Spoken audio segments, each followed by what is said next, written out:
This is the reassembly video for the HTC One X, and today I'm going to show you not only how to put it together, but how to avoid this problem right here where the screen starts sticking up. This is a common problem with HTC phones, and the reason is kind of hard to explain, but you see this spongy little thing happening here. That is because when they pried the old LCD out, they bent the corners. So what you want to do is make sure that you put a heavy-duty adhesive in these locations of the midframe. This will help prevent that problem. You don't want to have to do this twice, so I highly recommend you follow those instructions. These three plastic pieces right here, we want to make sure that those feed through the proper channels. That is what is going to allow the bottom half of your phone, or the buttons right below the screen, to light up. So make sure you transfer those over if it didn't come with your replacement screen. You can see here that we're going to feed the pop connector through the top, and then we have the flex cable for the LCD down here at the bottom that has that really weird orientation where you have to kind of bend it at a 90-degree angle and make sure it fits. I would do a test run before you put the adhesive in, and once you get it inside here, you want to go all the way around and work very carefully, make sure everything sits flush, and again that those plastic pieces are coming through the bottom there. And you will know if they don't, or if they're in the wrong location, because you won't be able to push it into place. So once you've got that together, we're really past the hardest part of this phone, which is the disassembly. Putting it back together is not too big of a deal, but again, make sure everything's sitting in there properly. If you have to, you can probably take it apart again, but it's just never fun, and there's always a possibility of damaging the LCD. So be real careful with this one. Use a liberal amount of heat if you have to take it apart. You can see there I got it apart okay.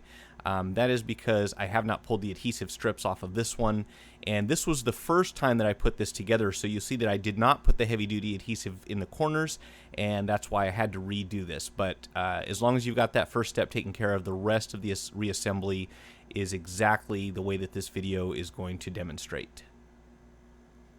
And make sure that you get all that extra cushiony adhesive stuff that they put on the inside off of the midframe.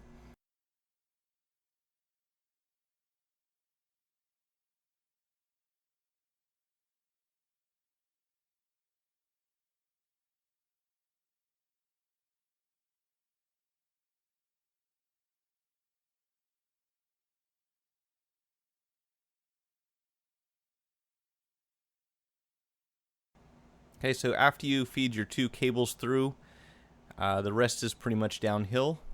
Again, just making sure everything's nice and level all the way around and that it's seated properly before you really stick it in there.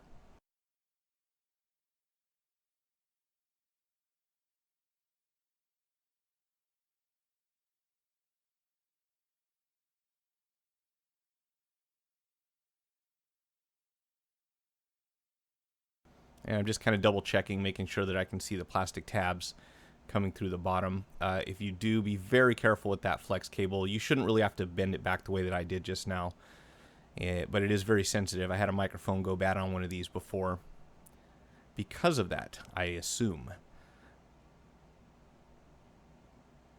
So this is the fun part here. We've got our pop connector that goes right in the center, or the L-shaped bracket if you want to call it, on that board.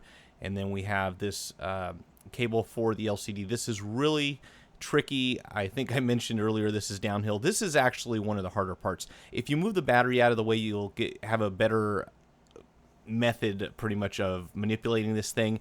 It's just never really easy. It's a real awkward position for it to be in. You might need to use a pair of tweezers, but if you do so, be very careful because you don't want to damage this cable. This is for the LCD, and that part alone will probably run you about 30 bucks or so if you damage it.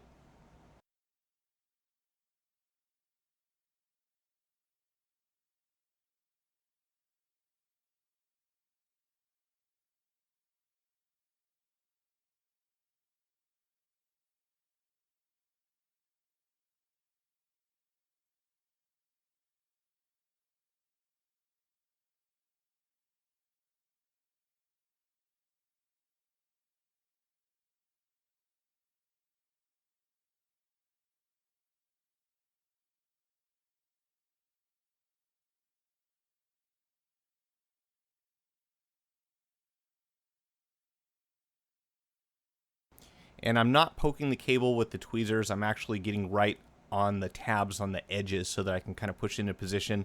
Finally got lucky there and got it into where it's supposed to be. And then go ahead and connect this pop connector right above that. You can add some Kapton tape there if you want to hold that in place. I don't believe I did on this reassembly. I don't think it's really that big of an issue. And you'll also notice that instead of pulling the volume buttons off of the midframe on this one, I actually unplugged it from the logic board. So there are two different ways you can do that when you remove the board. It doesn't really matter, whichever you prefer. But in this case, I still have the volume buttons on the midframe. And go ahead and plug in the digitizer up here. I believe in the last video I had those switched around backwards. That's actually the digitizer at the top. And of course we want to stick our power button onto the top of the midframe. If the adhesive is worn off, you can add a little bit extra. And here I'm just doing a test run, making sure everything powers up before I put all the screws back in.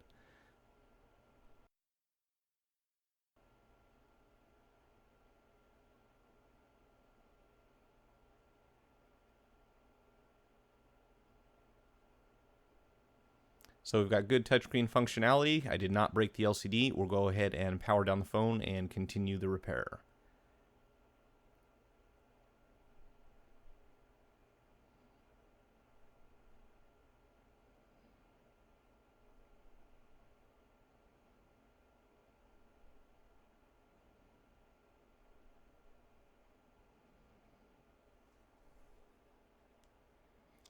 And you see I actually left one piece out that I'd set aside. Fortunately, it's easy enough to maneuver this as long as you haven't put the screws in.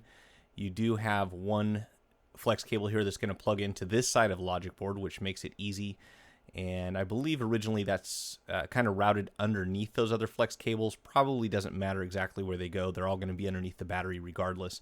The main thing is that you get it plugged in, and then this little tab goes underneath the section there on the logic board.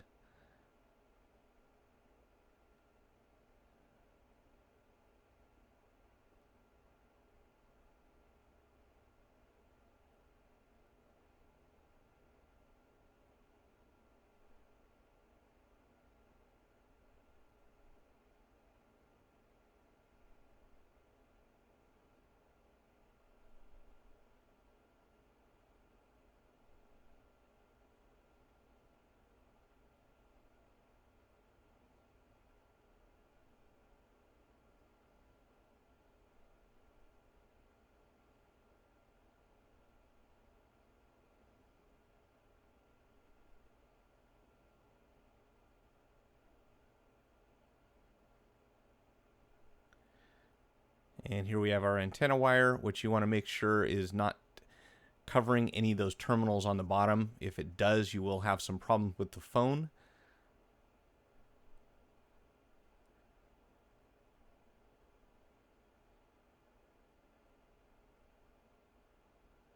So do make sure that you have your antenna wire tucked out of the way and it's not covering those little copper terminals at the bottom.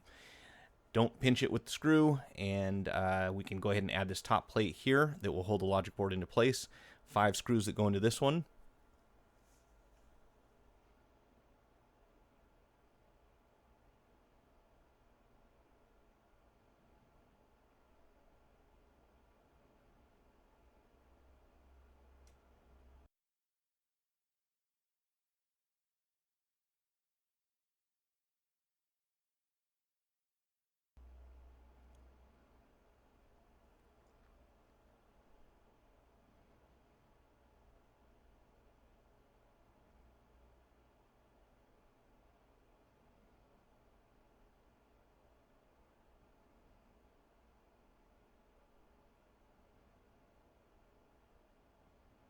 And you can see I'm just putting the flex cable for the volume controls back into place.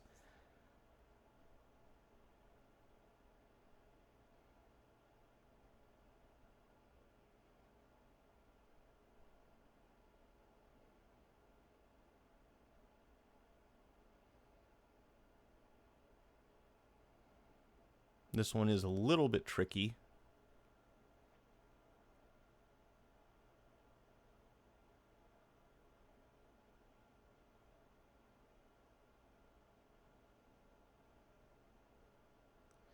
Okay, so once we've got that plugged in, we are just about ready to put the housing back on. Again, you'll see me testing this throughout the repair. I like to check every step of the way and make sure everything's functioning properly. Looks like we're okay, and I'm going to go ahead and put the SIM card in just to make a test call. You will not be able to put the outer or the rear housing on while the SIM card is in the phone, so note that I am going to remove that before I put the housing back on.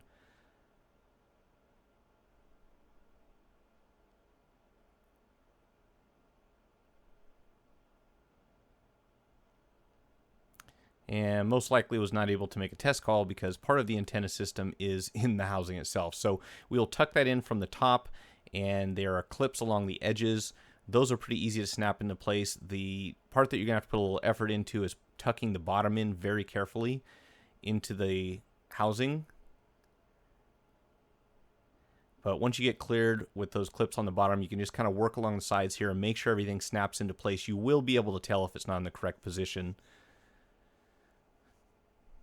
And of course, we want to be sure that our front-facing camera is going to function, didn't get buried by any stray adhesive or anything like that.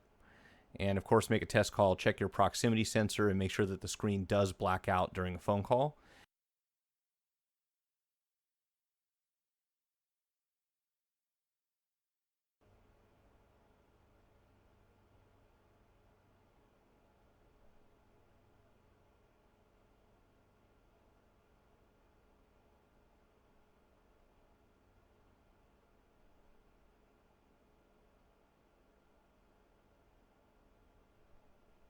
And there you have it, full reassembly of the HTC One X.